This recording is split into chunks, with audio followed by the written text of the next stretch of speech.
पिछले कई संस्करणों में भक्ति मार्ग के ऊपर चर्चा करते रहे हैं। पिछले संस्करण में डॉक्टर जानी जी ने कुछ ज्ञान मार्ग की चर्चा प्रारंभ की।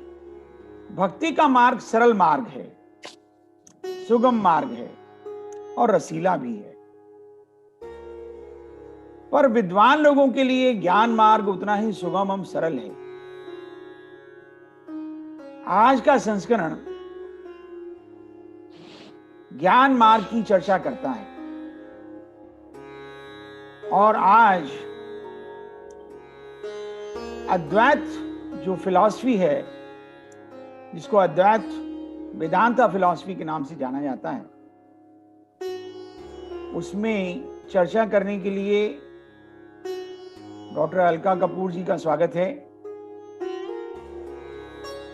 डॉक्टर अलका जी, आप अपना जो भी संस्करण है उसको प्रारंभ करें।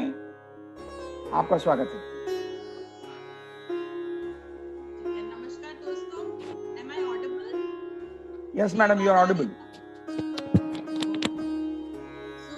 मैं कुछ वेदांता और अद्वैत वेदांता के बारे में आपको बताना चाह रही हूँ। जैसे सतीश जी ने अभी बताया कि there are 4 spiritual paths. There is Karma yoga, भक्ति योगा, क्रिया योगा एंड ज्ञान योगा। तो वेदांता जो है वो ज्ञान योगा है।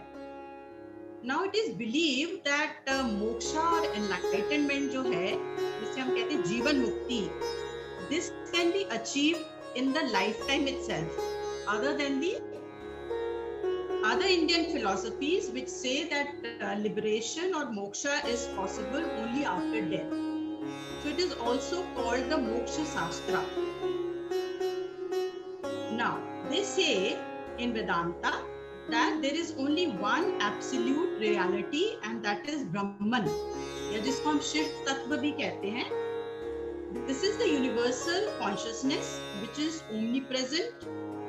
It is in you, in me, in this chair on which you're sitting, nature and in every atom. कण कण में भगवान है। ऐसा कोई स्थान नहीं है जहां पर शिव तत्व नहीं है। वह सर्वव्यापी है, सर्वशक्तिमान है और हम सब उसमें ओतप्रोत हैं। Now, Vedanta says that we are Brahman, but due to a veil of ignorance, we forgot. And now, with the light of Gyan, we will remove this veil and know our true selves that we are Brahman. Now, Vedanta जो है एक spiritual path है और इसको कोई भी religion follow कर सकता है। A little bit about the history of Vedanta. हम सबको पता है कि 4 वेद हैं और इनके 3 भागों में इन्हें बांटा गया। इनका ज्ञान जो है कर्मकांड, भक्तिकांड और ज्ञान कांड। और मैंने जैसे अभी आपको बताया, वेदांता जो है वो ज्ञान कांड है और इसका जो सोर्स है वो हमारे उपनिषद हैं। उपनिषद जो थे ना, वो वेदों को समझाने के लिए तरीके बनाए गए थे लोगों को कि वेद कैसे समझाए जाएं थ्रू उपनिषद। तो वेदांता मेनली जो है मधुक्या उपनिषद, ब्रह्म सूत्र, पार्ट्स ऑफ भगवद गीता, इन सब से लिया गया है। Now, as far as the father of Advaita Vedanta is concerned, he is Adi Shankara, and he lived about 1000 years ago. Now, what does Advaita mean? It means non-duality. No two, no, TWO2, कि दो नहीं है। It says that Brahma alone is the ultimate reality, that is Atma, and Paramatma are the same. And this world or this samsara, this is an illusionary appearance, that is Maya of the Brahma. So our true self, that is the Atma, and Bhagwan, that is Paramatma or Ishvara, and the samsara, that is the world, the universe, they have one underlying reality and that is Brahman. It is all the universal cosmic divine consciousness, and this is the absolute reality. Everything is born out of this awareness.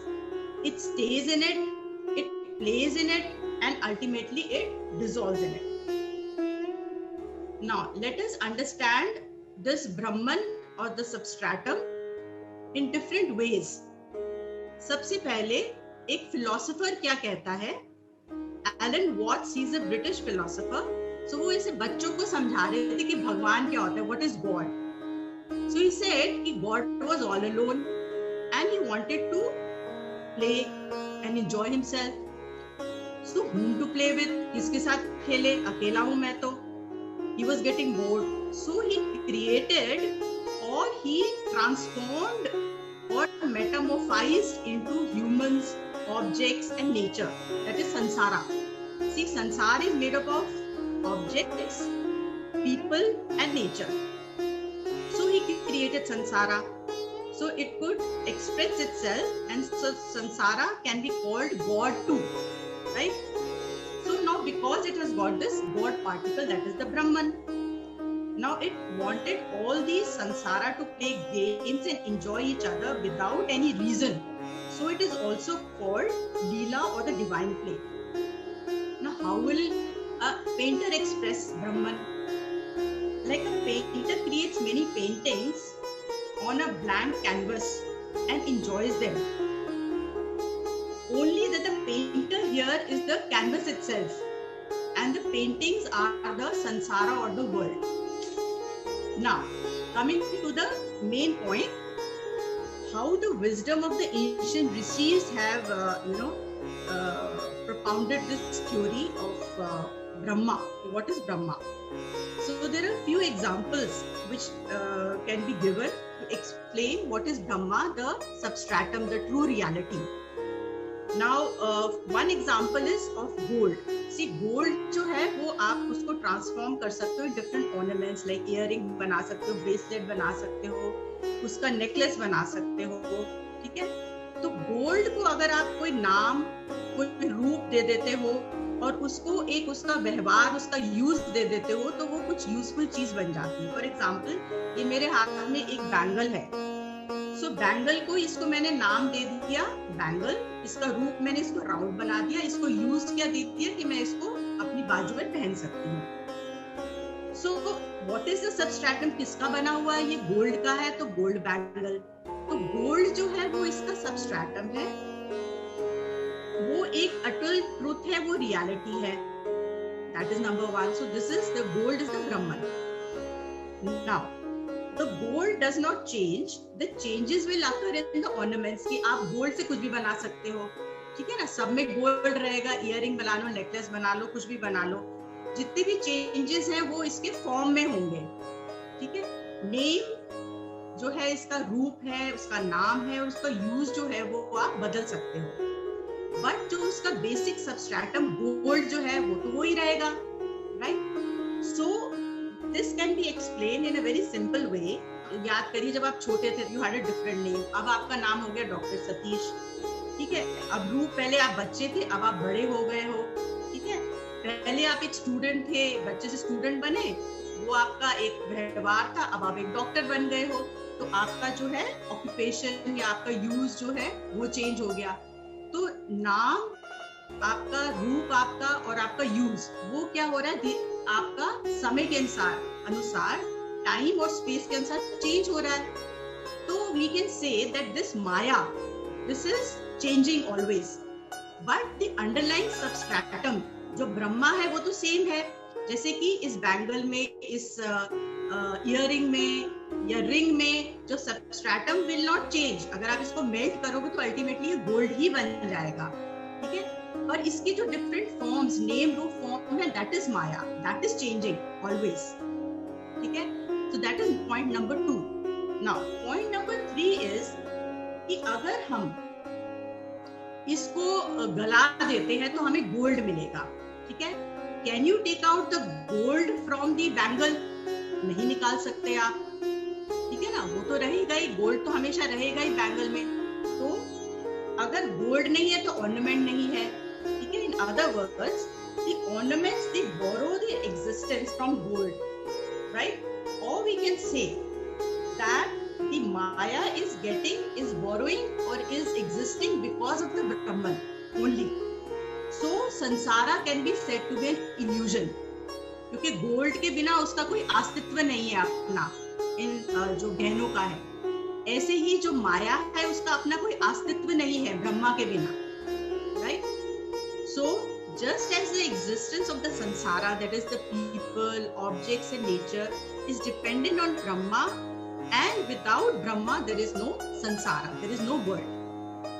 Second जो वेदांता ने example दिया है clay pot का दिया है। उन्होंने कहा कि जैसे आप क्ले से डिफरेंट पॉट्स बना, जैसे आपने कप बना दिया, जग बना दिया, है ना, तो आपका एक फॉर्म हो गया, उसका एक नाम दे दिया आपने, उसको एक रूप दे दिया और उसको एक यूज दे दिया कि कप से मैं चाय पीऊंगी और जग में मैं चाय डालूंगी, ठीक है। तो इसका जो बेसिक सबस्ट्रेटम है वो क्या है? क्ले है। जब आप सारे पॉट्स को तोड़ दोगे तो क्या बचेगा? क्ले बचेगा। सो क्ले हियर इज ब्रह्मा, और जो डिफरेंट फॉर्म्स हैं दैट इज ऑल माया और the universe.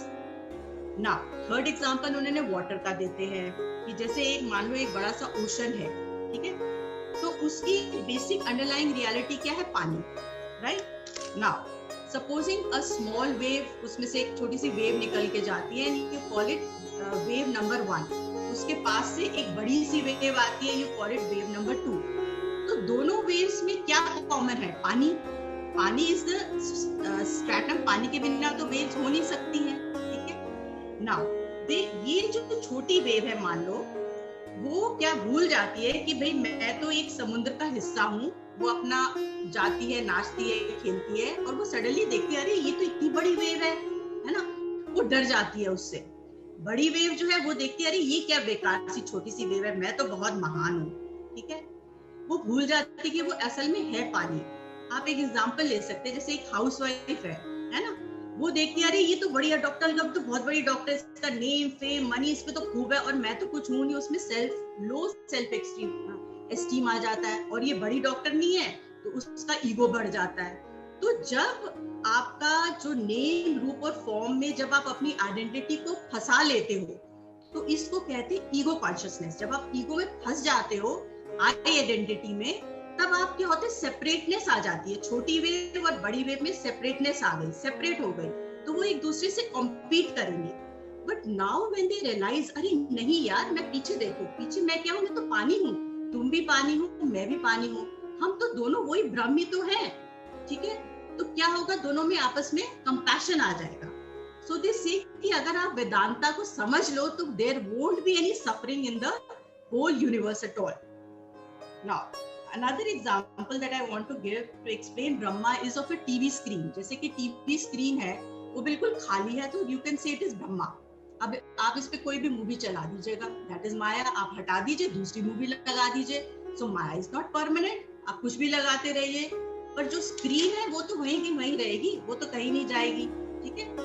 So the underlying truth, that is this divine consciousness, इसको हम शिवा भी बोल सकते हैं, कृष्णा भी बोल सकते हैं, किसी भी आप नाम से इसको ईश्वर कुछ भी आप पुकार सकते हो। So this intelligent awareness remains always.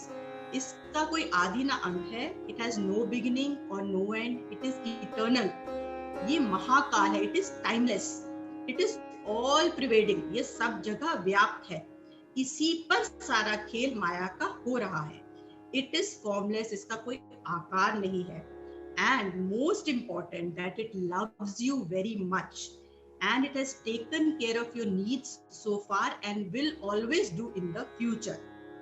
अब आप एक मैथमेटिशियन की नजर से देखिए कि वो कैसे एक्सप्लेन करता है ब्रह्मा और यूनिवर्स को। See, everything in this universe is zero. मतलब माया को उसने कहा कि भाई ये जीरो है, ठीक है, इट इज एन इल्यूजन, ये कुछ नहीं है। और reality Brahma, that is number 1, भाई वो तो है ही, तो उसको उसने नंबर 1 बोल दिया। अब देखिए, जीरो माया विदाउट ब्रह्मा, नंबर 1, उसकी क्या वैल्यू है? कुछ नहीं, जीरो का zero, it does not exist. But 1 value of 1 Brahma alone without zero है उसकी वैल्यू, वो एग्जिस्ट कर सकता है माया के बिना, ठीक है। So this is the true underlying reality.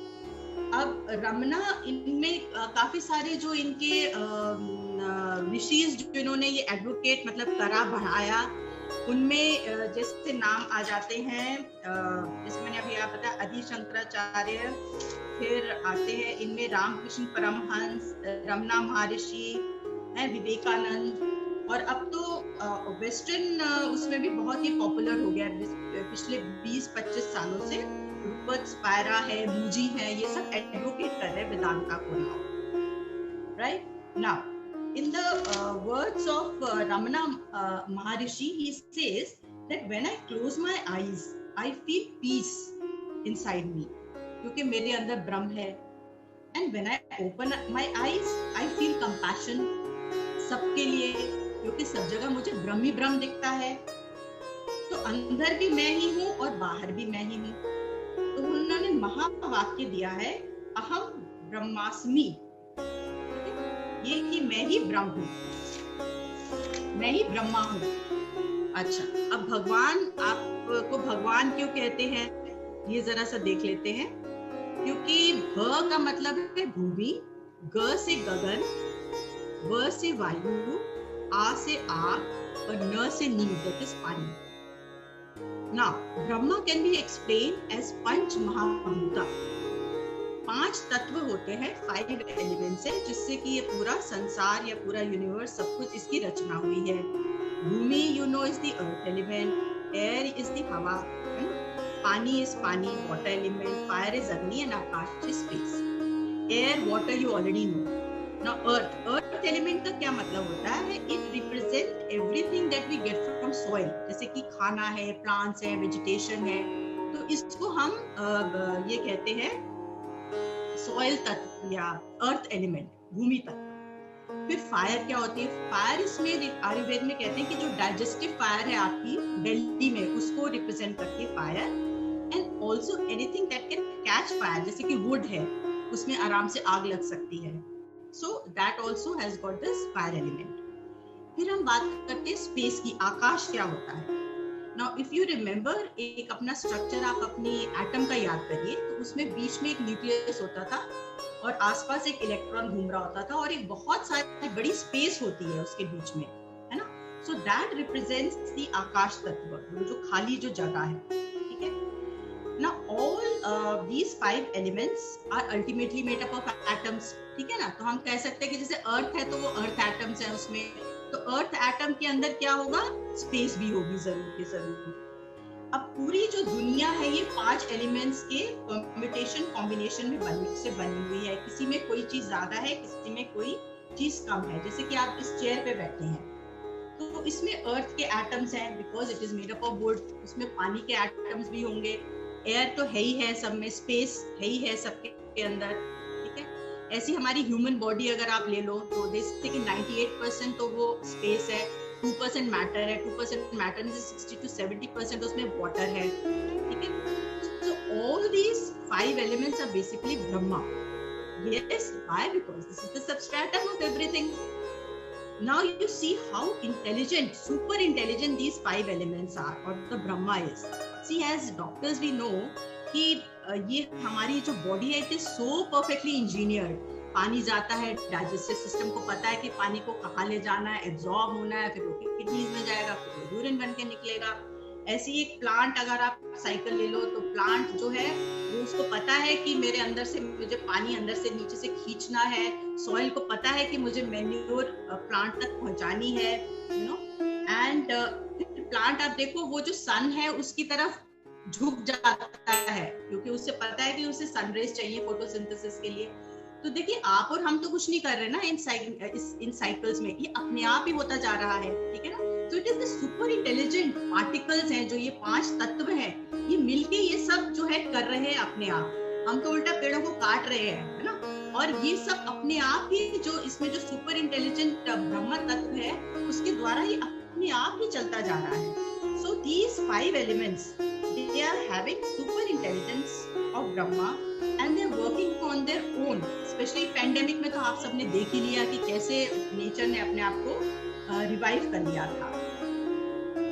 Now finally I'll explain Brahma as explained by the physicists and the scientists, और ये रिसर्च तो it is still going on।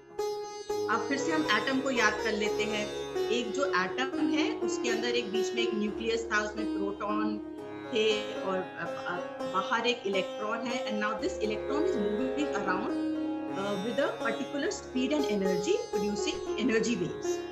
और बात ये समझने की है कि एक बहुत बड़ी स्पेस है उस न्यूक्लियस और इलेक्ट्रॉन के बीच में, है ना। और जो इसमें पार्टिकल है वो बहुत बहुत ही मिनिमम है। और लेटेस्ट थ्योरी तो ये कह रही है कि अब ये पार्टिकल है ही नहीं, क्योंकि इस पार्टिकल में कोई मोमेंटम है ही नहीं। It is only and only energy waves, केवल तरंगे हैं, इसमें कोई चीज है ही नहीं।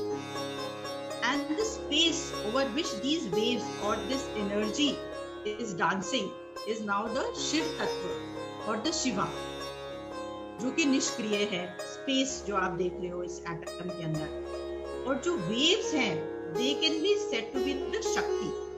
so both शिव एंड शक्ति जो है वो दोनों मिलके ब्रह्मन बन गए। तो इसलिए हम कहते हैं कि कण कण में भगवान है। so now if Shiv is the dancer and its creation is the dance, and we cannot separate the dancer from the dance, ठीक है। so all universe जो आप कह सकते हो is actually empty and it is only and only energy waves, and this is our reality. We are just bundle of energy waves. So when you sleep tonight, just think that you are a bundle of energy waves.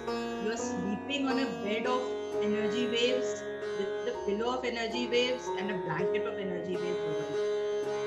So this way I have just first year anatomy physiology of Brahman I have told you. So if you have time, I'd like to do a small meditation of 3 to 4 minutes. सब लोग सीधे बैठ जाएं।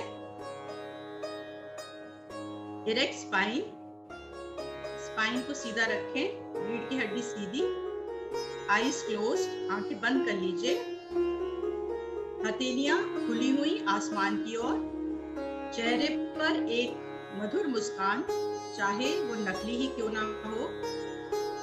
अब हम 3 बार ओम का उच्चारण करेंगे, गहरी सांस लेंगे और बाहर सांस निकालते हुए ओम का उच्चारण करेंगे 3 बार। तो ओम के लिए सांस लें, आओ,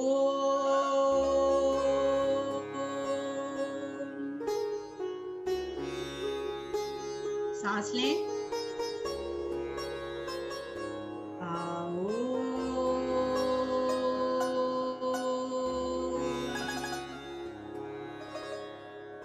सांस लें, आओ।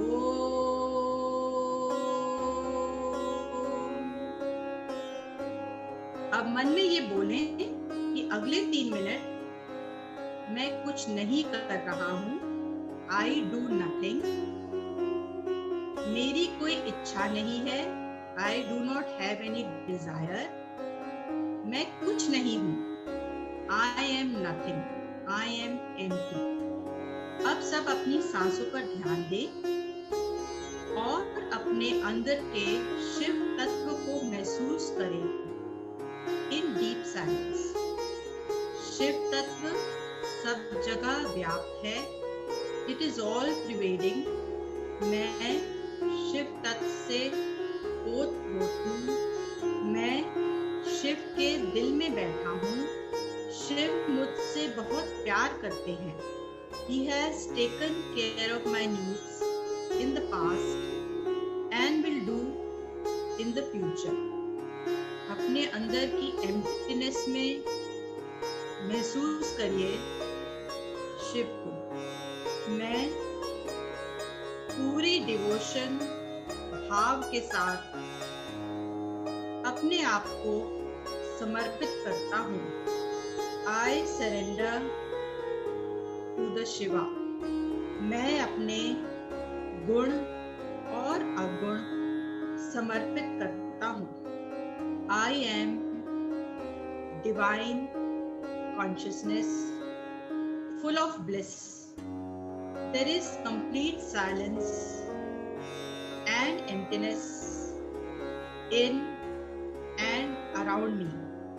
मैं शुद्ध चैतन्य हूँ, मैं वही हूँ, मैं वही हूँ।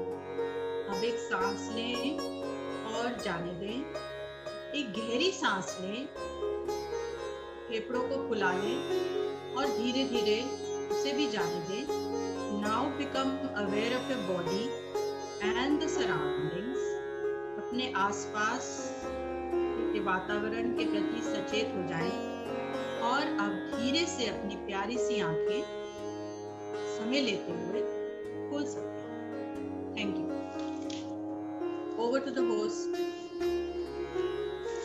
टीका जी, आपका बहुत बहुत धन्यवाद। आपने हमें अद्वैत वेदांता की जो फिलॉसफी है उसको बहुत ही साधारण सरल भाषा में और बहुत अच्छी तरीके से समझाया, बहुत उदाहरण दे करके। मैं समझता हूँ कि शायद मैं भी स्वयं को ये समझता था कि बहुत मुश्किल है, और जितनी सरलता से आपने उसको बताया वह अपने आप में एक उदाहरण है। हम भक्ति मार्गी हमेशा ये कहते हैं कि अगर आप सृष्टा को प्यार करना चाहते हैं, आप सृष्टा की पूजा करना चाहते हैं, आप विधाता को चाहते हैं मिलना, तो विधाता की सृष्टि से, सृष्टा की सृष्टि से प्रेम करना प्रारंभ कर दें।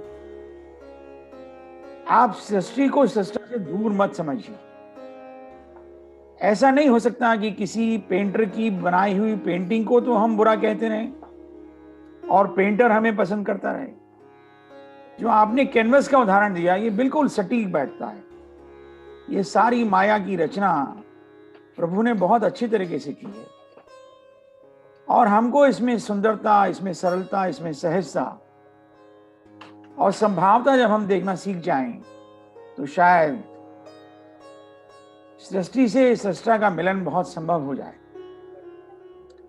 दूसरा जो आपने बात कही, बहुत सुंदर बात कही कि जितने पंच तत्व हैं बहुत इंटेलिजेंट हैं, वो सब अपना अपना काम करते हैं।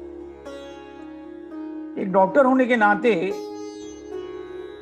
मैं हमेशा एक बात कहता हूं कि हमारी बॉडी में जितने भी सिस्टम हैं, चाहे वो कार्डियोवैस्कुलर सिस्टम हो, चाहे वो मस्कुलर सिस्टम हो, चाहे वो न्यूरोलॉजिकल सिस्टम हो, चाहे वो यूरोजेनाइटल सिस्टम हो, ये सब सिस्टम अपने आप काम करते हैं। हम इसके लिए कुछ नहीं करते। सांस अपने आप चलती रहती है, दिल अपने आप धड़कता रहता है और हमें इनका पता भी नहीं चलता। और प्रभु ने हमें सिर्फ एक काम दिया है, वो है फीड करने का काम, डाइजेशन के लिए कुछ मुंह में डालने का काम, और वहीं हम गड़बड़ कर लेते हैं और उसी गड़बड़ से बाकी सिस्टम भी गड़बड़ा जाते हैं। फिर हम कहते हैं ये डाइट रिस्ट्रिक्शन कीजिए, ये चीजें कीजिए।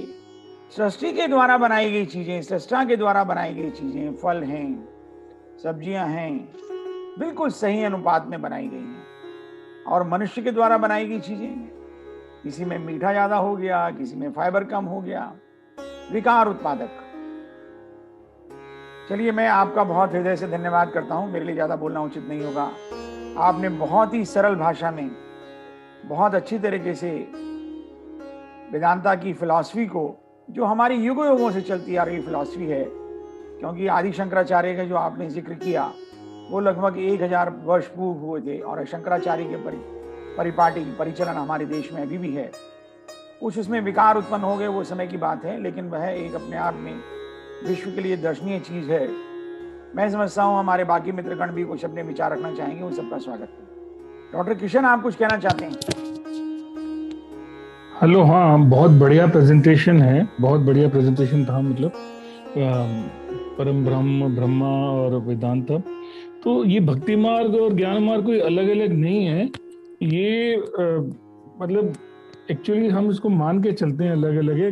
आपको मैं बिल्कुल 2 सिंपल आरती बताऊंगा कि जो बेसिकली एक आरती जो करीब करीब हर एक ने सुनी होगी, कई फिल्मों में आ चुकी है। वो सच में अगर आप ध्यान से बैठ के देखें तो वो परम ब्रह्म की आरती है। वो है ओम जय जगदीश हरे, तुम हो एक अगोचर, सबके प्राणपति, तुम क्या दीन बंधु दुख हर तक। इसमें किसी भगवान का नाम नहीं है, किसी भी मतलब बेटी का नाम नहीं है। सीधा सीधा ये है कि तुम सबके स्वामी, तुम हो किस तरह हृदय मिला ओम दया में तुमको मैं कुमति। मतलब इट इज समथिंग कि पर, और उसमें एक लाइन भी है, पार ब्रह्म परमेश्वर, वो एक्चुअली परम ब्रह्म परमेश्वर तुम सबके स्वामी। ये हम परमेश्वर तुम सबके स्वामी। हाँ, वही ना। जगदीश वो परम ब्रह्म है, वो बिगड़ते बिगड़ते पार ब्रह्म कर दिया है, लेकिन वो भी वो ही है। तो दैट इज वो मैंने जैसे लास्ट टाइम किया बताया था कि जब मुश्किल कोई कंसेप्ट समझाना होता है तो उसको हम ह्यूमनाइज कर देते हैं, उसको सिंप्लीफाइड वे में बता देते हैं। तो ये एक आरती मतलब जो करी गई है वो परम ब्रह्म की आरती है, जो कि करीब करीब हर ओकेजन में गाई जाती है। मतलब उसका मतलब समझाए बिना अगर आप ध्यान से बैठेंगे तो ये पता लगेगा कि एक्चुअली में वही वाली चीज है जो हम इतने दिनों से कह रहे हैं। दूसरी एक आरती है जो आपने शायद सुनी हो मंदिर में, वो है जो आप शिव की बात कर रहे हैं, ओम जय शिव ओमकारा। ये भी बहुत बार सुनी होगी।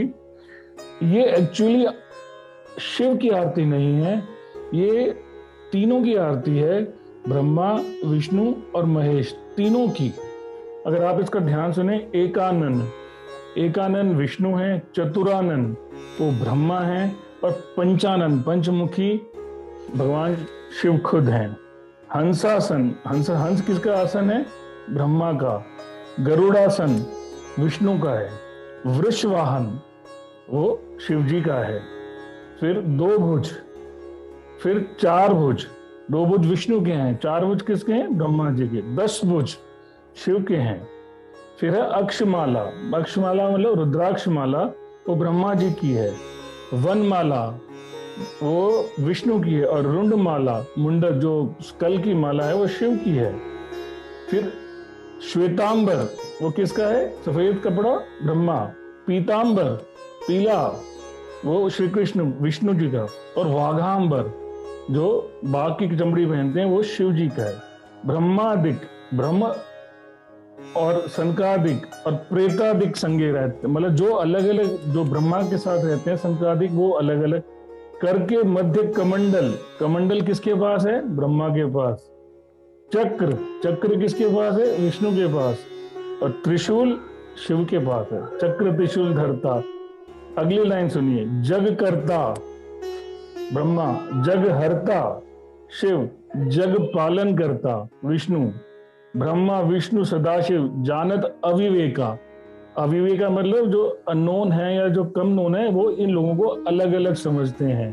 प्रणवाक्षर के मध्य वो प्रण परम ब्रह्म के मध्य ये तीनों एका। ये मतलब ये बेसिकली जो सिंप्लीफाई करना चाहते हैं वो ओवर सिंप्लीफाई हो गया है।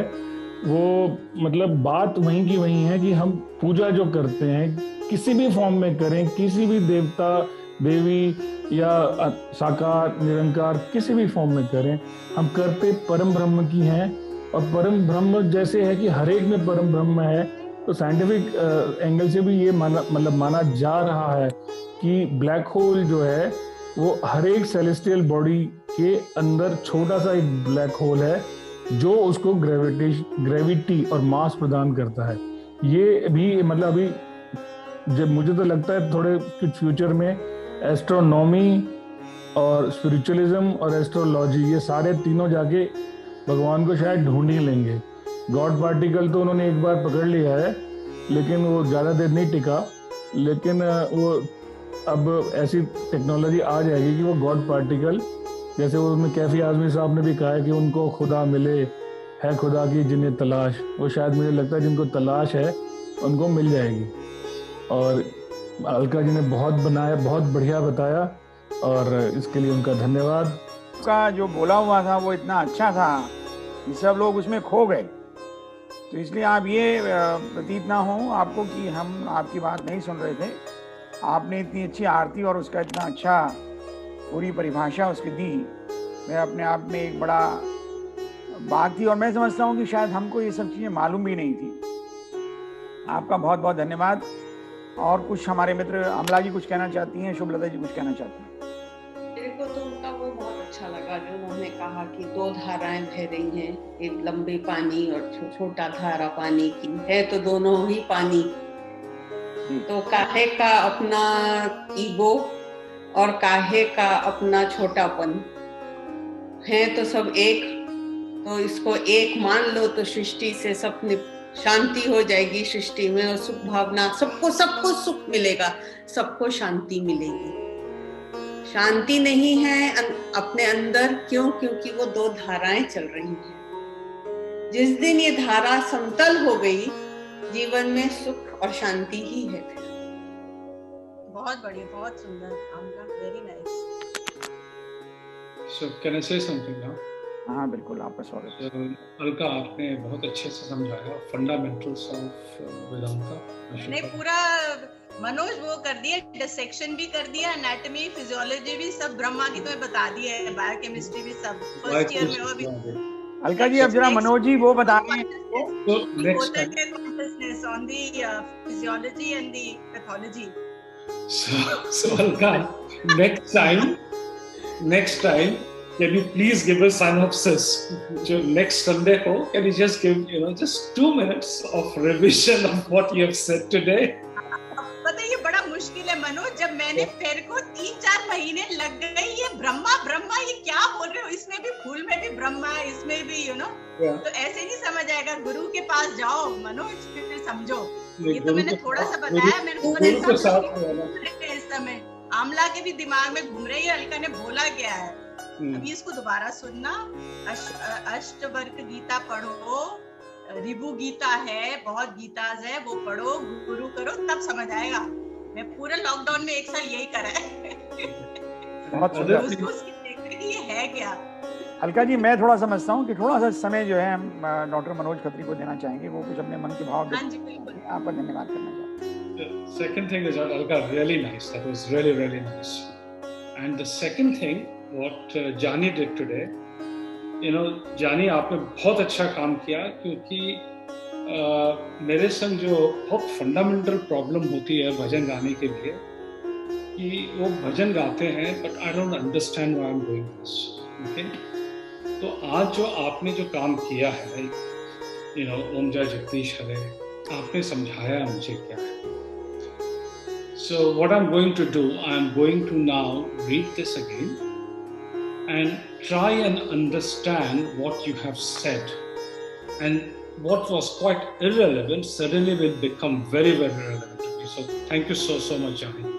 चलिए मनोज जी, और आपका बहुत बहुत धन्यवाद, और गुरु का आशीर्वाद भी मिल गया आपको। वही हम कह रहे कि हमारी शरण में आ जाओ। शायद शुभलता जी कुछ कहना चाहती हैं। मैं कुछ कह नहीं सकती, इतने ज्ञानी लोग हैं, इतनी अच्छी अच्छी बातें करते हैं, सुनने में बहुत अच्छा लगता है, लेकिन मैं कुछ कहने लायक नहीं हूँ। सही बात है, बहुत अच्छा लगता है सुनने में। चलिए, धन्यवाद आपका, आपने अपने मन के मधुर भाव व्यक्त किए। मैं जो थोड़ा सा एक बात जो हमेशा कहना चाहता हूँ, और जो मैं बहुत बचपन से सुनते आया हूँ, सभी लोग ये चाहते हैं कि अंत समय में जो है प्रभु का ध्यान रहे, मन में भान रहे और ज्ञान रहे। लेकिन हम सब सांसारिक प्राणी संसार की माया में, छोटे बड़े में, छोटी धारा में, बड़ी धारा में, गोल्ड की बैंगल्स में और सब इन चीजों में खो जाते हैं, और जो बेसिक ब्रह्म तत्व है उसको भूल जाते हैं। तो कैसे किया जाए कि वो प्रभु का ध्यान वो अंत समय में याद आता रहे? उसके लिए मेरी मां कहा करती थी, उसके लिए तो एक ही तरीका है जीवन में कि हर समय, हर क्षण, जिस भी अवस्था में हो, जिस भी व्यवस्था में हो, प्रभु को याद करते रहिए। तो संभव है अंत समय में भी आपको वो आदत पड़ी रहेगी, और हो सकता है कि उस वक्त भी आपको वो याद आ जाए। एक छोटा सा प्रकरण मैं आपको इसके विषय में सुनाना चाहता हूं। एक बार शंकराचार्य जी शायद जो है शौच के लिए गए हुए थे, और शौचालय में वो नहीं चाहते थे कि उनकी जो जिह्वा है वो विठल विठल विठल विठल याद करे। तो पहले बहुत बढ़िया इस तरह के बहुत ज्यादा डोर क्लोजर वगैरह नहीं हुआ करते होंगे, तो सेवक ने उनको देख लिया कि स्वामी जी जो है अपनी जिब्या को पकड़े हुए हैं। जब स्वामी जी बाहर आए तो सेवक ने पूछा, महाराज हमने देखा कि आप अपनी जिब्या को पकड़ करके बैठते हैं शौचालय में। तो स्वामी जी बोले, देखो तुम तो जानते हो कि मेरी जिब्या को आदत है विट्ठल विट्ठल विट्ठल कहने की, और शौचालय जैसी पवित्र जगह में मैं प्रभु का नाम ना लूं। सेवक ने कहा, महाराज अगर शौचालय में प्राण चले जाएं तो? स्वामी जी दंग रह गए। और ज्यादातर बड़े लोगों की प्राण लीला जो है शौचालय में ही समाप्त होती है।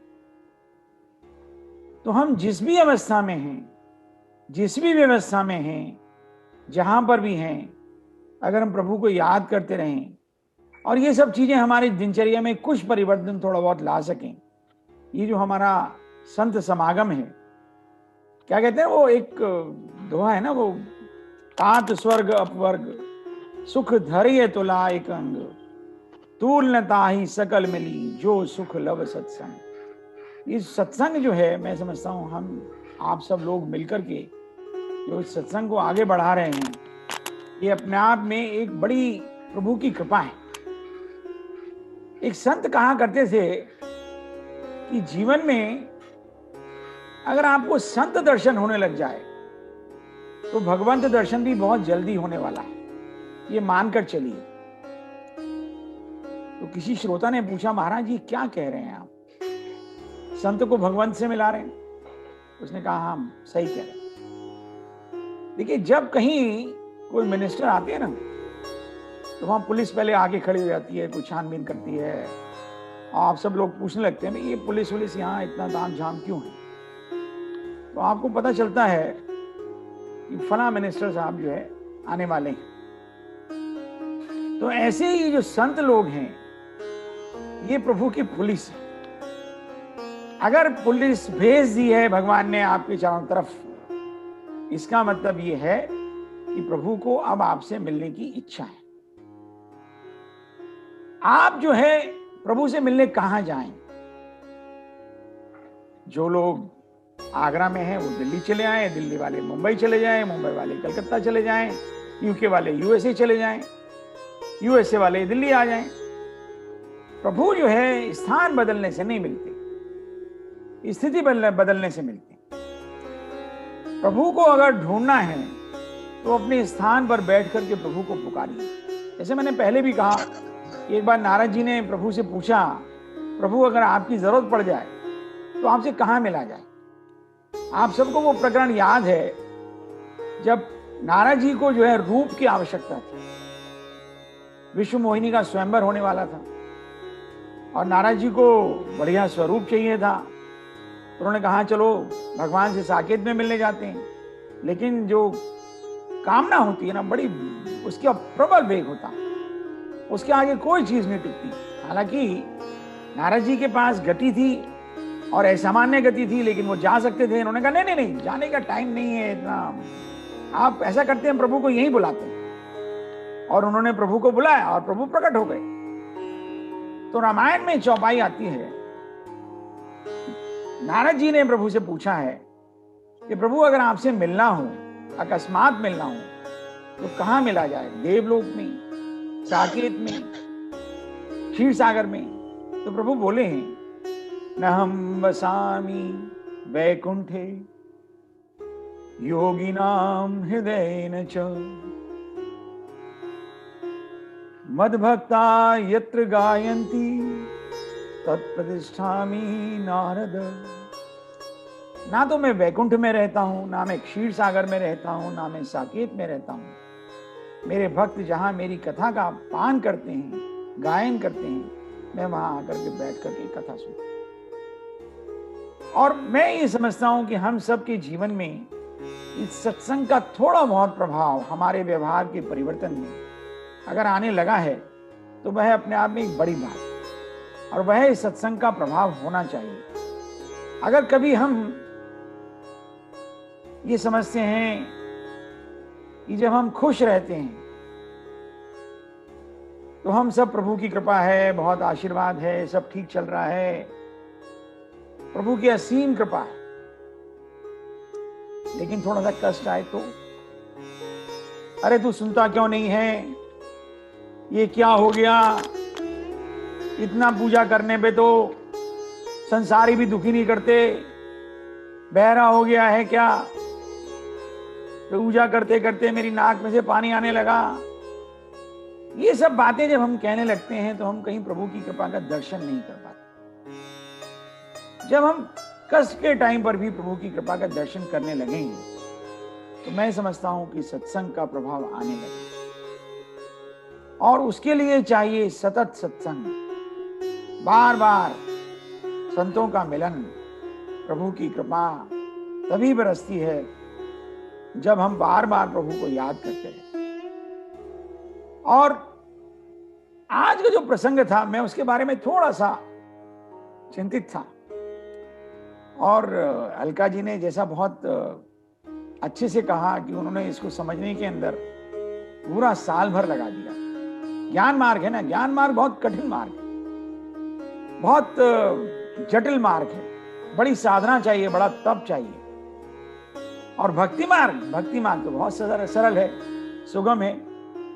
क्यों सुगम है? या तो आप सुन लीजिए, अगर सुन नहीं सकते हैं, जैसे सभी लोग भक्ति मार्ग की जो है ज्यादातर कथा सुनते हैं, सुन लीजिए।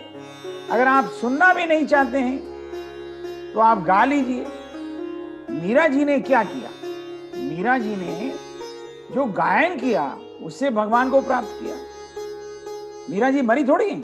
मीरा जी का जो गायन था वो प्रायोजित नहीं था।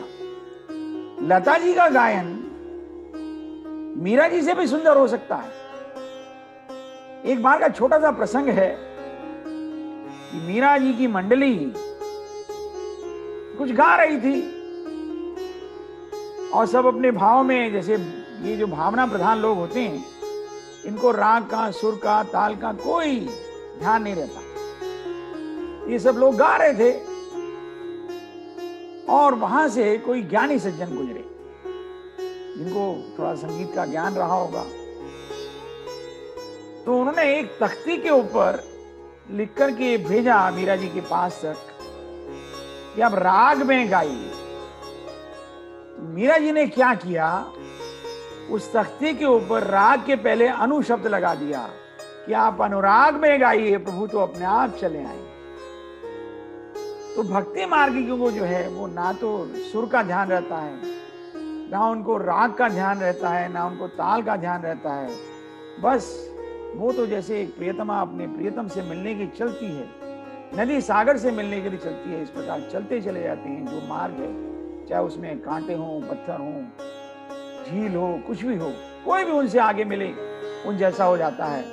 मैं समझता हूं कि आज का जो प्रसंग था वो बहुत ही मुश्किल प्रसंग था, बहुत जटिल प्रसंग था और अलका जी ने उसको बहुत सरल बना दिया। मेरे हृदय के बहुत सुंदर भाव हैं और मैं उनका बहुत बहुत आभार प्रकट करना चाहता हूं कि उन्होंने उस वेदांता की जो क्लिष्ट फिलॉसफी है, जो जटिल फिलॉसफी है, उसको बहुत सुंदर तरीके से सबके सामने रखा। हम अलका जी का बहुत बहुत धन्यवाद करते हैं और मैं सभी मित्रों से अब अनुग्रह करता हूं कि आप सब जो है अगले प्रकरण के लिए कोई मित्र जो भी आप आगे आना चाहते हो, अपनी बात कहना चाहते हो, वह अपना जो है अनुमोदन करें। मेरा विशेष अनुग्रह जो है वो आमला जी से है और आमला जी आप मेरे ख्याल से बहुत सुंदर बोलती हैं और बहुत आपका अच्छा एलोक्यूशन है। आप जो भी, जैसे आज डॉक्टर जानी जी ने चली हूँ तो मैं सुनने में मुझे अच्छा लग रहा है। मैं बोल थोड़ा सकती हूँ, मैं पूरा नहीं ले पाऊंगी। चलिए आप विचार कर लीजिए, हम इसमें आपसे दोबारा प्रार्थना करेंगे, जो भी आपको लगता है 15-20 मिनट का या। और आपके साथ ज्ञानी डॉक्टर मनोज जी हैं, वो आपको मैं समझता हूँ सहायता करेंगे। I'm not Gyani. We have knocked the wrong door. चलिए कोई बात नहीं, मैं समझता हूँ। और अभी हम enjoying it. बहुत समझ में आ रहा है जैसे a new door has opened. बहुत बहुत मुझे बड़ा अच्छा लगता है कि हम जो है इस मीटिंग को आगे बढ़ा पा रहे हैं। बिल्कुल। और हम समझते हैं कि हम और लोगों को भी जोड़ सकें और भक्ति भाव भी थोड़ा बहुत इसमें चलता रहे, क्योंकि भक्ति भाव जो है भावना प्रधान होता है और भावना, हम सब भावना प्रधान व्यक्ति हैं। ज्ञान जो है ना वो तप होता है, उसमें गर्मी होती है उसको बहुत देर तक समझ पाना बहुत कठिन होता है। हालांकि ज्ञान मार्ग जो है बहुत अच्छा मार्ग है और हम सब ने ज्ञान के लिए तपस्याएं भी बहुत की हैं, लेकिन इसके अंदर जो है मैं समझता हूँ कि भावना की बातें, जैसे डॉक्टर जानी जी ने ज्ञान को और भावना को दोनों को मिलाया, आरती के भाव को बताया, इस प्रकार की बातें अगर हम चलती रहेंगी तो मैं समझता हूँ ये मीटिंग आगे भी बढ़ती रहेगी। और मैं सबसे फिर एक बार दोबारा से निवेदन करूँगा कि इस विषय में विचार करें कि अगले संडे की मीटिंग जो है, डॉक्टर अलका जी आप कुछ और इसके बारे में आगे अगला संस्करण करना चाहेंगे? Actually, my daughter has come from Denmark today only, so it will be very difficult next. But आगे मैं चाहूंगी कॉन्शियसनेस के ऊपर ना, कि अभी तो हम थोड़ा सा कि भ्रम क्या है, but what is sachchit anand, हम हैं क्या, what is the true self, वो मैं अभी नहीं करना चाहूंगी, but may be next month मैं I will volunteer myself. ठीक है, that is something great, I believe, that is wonderful. Doctor जानी आप कुछ अगले हफ्ते कुछ करना चाहेंगे? नहीं, मैं मतलब ये अमला जी से ही फिर रिक्वेस्ट करूंगा कि वो जितना भी बोल सकती हैं शुरू करें, बाकी हाँ मतलब हम टेक ओवर कर लेंगे, कोई बात नहीं। मतलब स्टार्ट विद समथिंग, कोई प्रॉब्लम नहीं है। हम सब वहीं हैं, हम सब दोस्त ही हैं, मतलब मित्र हैं, सहपाठी हैं, कोई ऐसी इश्यू नहीं है। अगर वो बोलना चाहती हैं, चाहे आधा घंटा, 20 मिनट, 15 मिनट, जैसा भी हो, मनोज भी मतलब कैन जॉइन इन, तो अपने विचार रखें। I will do something in about 3 months time. And नहीं, मैं तुमसे नहीं पूछ रहा, मैं मैडम से पूछ रहा हूँ। Right, okay, shut up. No, you don't have to shut up. See, he has pledged that he will be there with us within 3 months' time, and I think that's a wonderful transformation, and we need to give him this much time to him. I welcome your statement. I really welcome and really appreciate. Something simple. I'll pick up something simple. I'll prepare for it. That's really great. And the other thing that we can do, so the person who is actually truly qualified in this is Chandu. No, he should come. Yes. Yes, Chandu.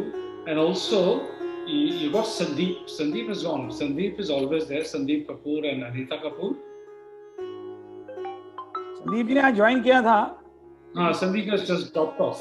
वो शायद कुछ उनको कार्य रहा होगा, चले गए हैं, उनसे बात की जा सकती है। पर चलिए, जो भी हैं, मैं समझता हूँ जितने लोग भी हैं, और मैं तो प्रीति जी की बात का बिल्कुल कायल हूँ, और उन्होंने कहा कि भाई अगर एक भी व्यक्ति मीटिंग में है तो आपको बोलना है। और प्रीति जी कुछ कहना चाहती हैं? प्रीति जी आप अनम्यूट कीजिए अपने आप को। मैं कुछ कहना नहीं चाह रही थी, मैं तो आज काफी सारा मिस हो गया, बीच में कुछ किसी का फोन आ गया, पहले हम लेट हो गए, टाइम चेंज हुआ था, तो आज तो मैंने थोड़ा सा ही सुना है बहुत, मगर जितना भी सुना बहुत अच्छा था।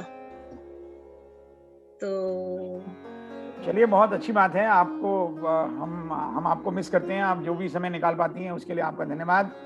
और मैं समझता हूँ कि अगली बार जो है वो आमला जी आप कुछ करेंगी?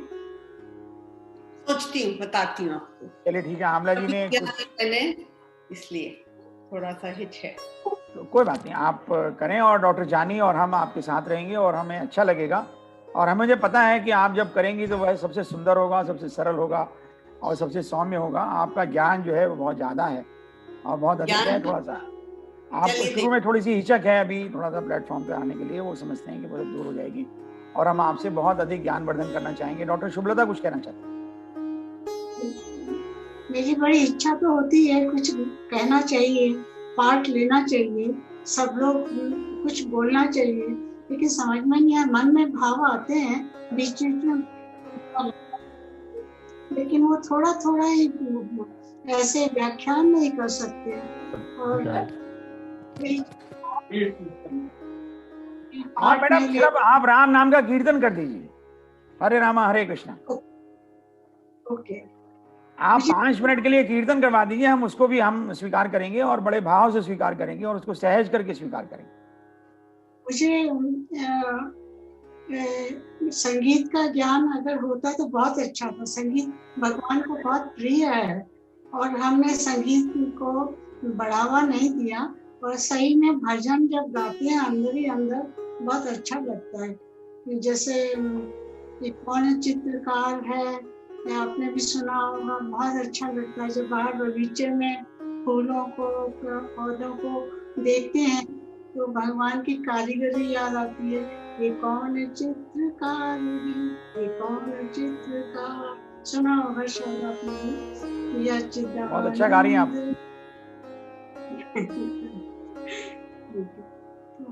Sorry for not participating. मन तो बहुत करता है कि पार्ट तो लेना चाहिए, लेकिन अलका जी को तो बहुत ज्ञान है तो अच्छा लगता है सुनने में। प्लीज एक्सक्यूज करिएगा अगर मैं कुछ बोल नहीं पाती, मन करता है बोलने को। मैं तो समझता हूँ आपने पूरा गीत का मुखड़ा सुना दिया, कल आप अंतरे पे भी आ जाएंगे और परसों पूरा गीत हो जाएगा। आप थोड़ा सा अपने घर में थोड़ा सा आप रियाज कीजिए, थोड़ा प्रयास कीजिए, और हम यहाँ कोई बहुत बड़े ऑडियंस तो है नहीं और जैसे हमने कहा कि हम आपको सहज करके स्वीकार करेंगे, आपको भाव से स्वीकार करेंगे। चलिए, मैं समझता हूँ काफी समय हो गया, ये समय है मीटिंग को बंद करने का, और हम सब आपका बहुत बहुत सबके आभारी हैं। और कोई मित्र और कुछ अपनी फाइनल टिप्पणी देना चाहते हो तो ठीक है, नहीं तो फिर अब इस मीटिंग को यहाँ क्लोज करते हैं। Thank you all. Thank you.